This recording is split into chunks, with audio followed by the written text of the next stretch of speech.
আসসালামু আলাইকুম রহমতুল্লাহ। আমি জাহিদ ইসা আপনাদের সাথে মদিনা শহরে।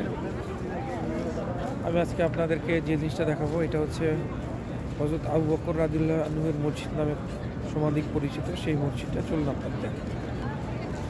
এই যে আমার সামনে যে মসজিদটা দেখতে পাচ্ছেন, এটা বেসিক্যালি হযরত আবু বকর রাদিয়াল্লাহু আনহুর মসজিদ নামে পরিচিত। এটি হচ্ছে মসজিদে নববীর দক্ষিণ পশ্চিম পাশে অবস্থিত।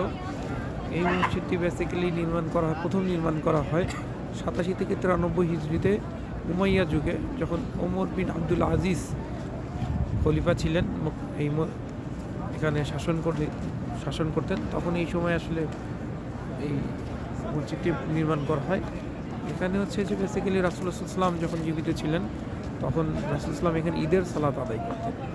রাসূলুল্লাহ সাল্লাল্লাহু আলাইহি ওয়াসাল্লামের ইন্তেকালের পর আবু বকর রাদিয়াল্লাহু আনহু যখন খলিফা ছিলেন, তখন তিনি ঈদের সালাত আদায়ের সেই ধারাটা অব্যাহত রাখেন। পরবর্তীতে এই মসজিদটি আবু বকর রাদিয়াল্লাহু আনহুর মসজিদ নামেই সমাধিক পরিচিতি লাভ করে। So Islamic point of view থেকে এই মসজিদটা আমাদের কাছে খুবই গুরুত্বপূর্ণ। রাসূলুল্লাহ সাল্লামের স্মৃতি জড়িত, আবু বকর রাদিয়াল্লাহু আনহুর স্মৃতি জড়িত। তো এই সময় অনেক সাহাবী এখানে ডেফিনেটলি ঈদের নামাজ পড়েছেন। সো এটি একটা গুরুত্বপূর্ণ মসজিদ। আমি আপনাদেরকে একটু চারপাশে দেখাই।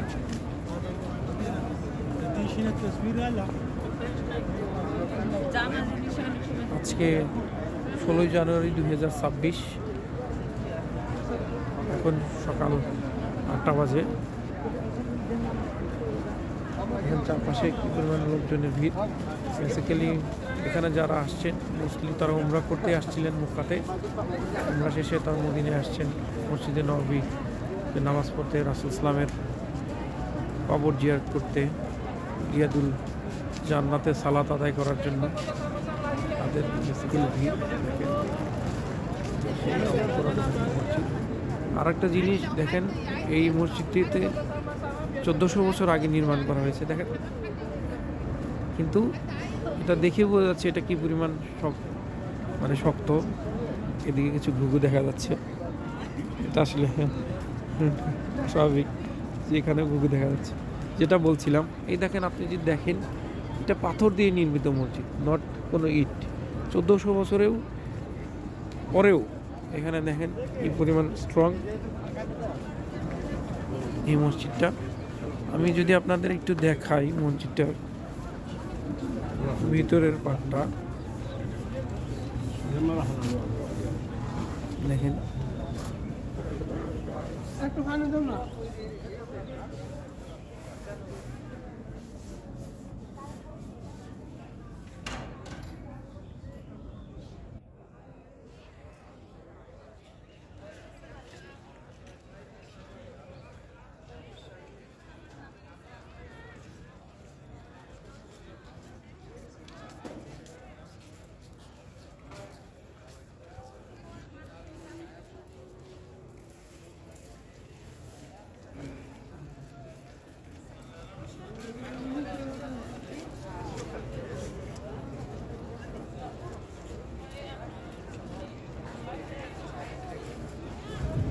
আপনারা দেখতে পেলেন যে আসলে মসজিদটা ছোট হলেও মসজিদটা দেখতে আসলে কত সুন্দর। চারপাশে যেদিকে তাকাবেন শুধু কবুতর আর কবুতর। আমি একটু আপনাদের চারপাশটা একটু ঘুরিয়ে দেখাই মসজিদটাকে যতটা ভালোভাবে দেখানো যায়। আমরা যদি মসজিদটার অন্য পাশে আসি, দেখেন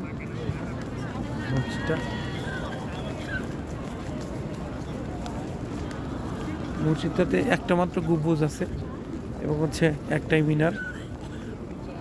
দেখেন এই পাশটা থেকে দেখেন,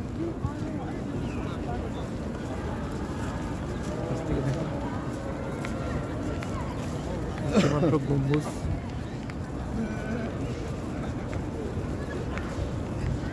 আপনাদেরকে চেষ্টা করছি যতটা সম্ভব সুন্দরভাবে দেখানো যায় চারপাশ থেকে।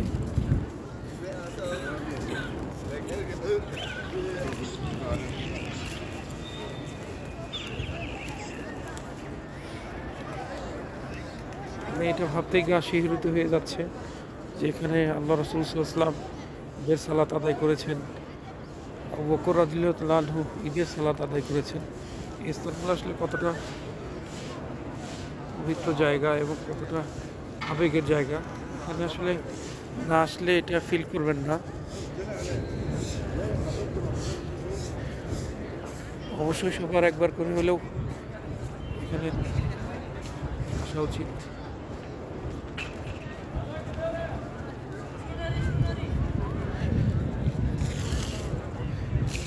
এখানে ক্লিন করা হবে। পাশে দেখেন কি পরিমাণ ভিড় লেগে গিয়েছে। মোটামুটি চারপাশ থেকে চেষ্টা করলাম আপনাদের যতটা সম্ভব সুন্দরভাবে দেখানো যায়। জানি না কতটা সুন্দরভাবে পেরেছি, চেষ্টা করেছি মোটামুটি ভালোভাবে দেখাতে। সকলকে ধন্যবাদ। আসসালামু আলাইকুম রহমতুল্লাহ।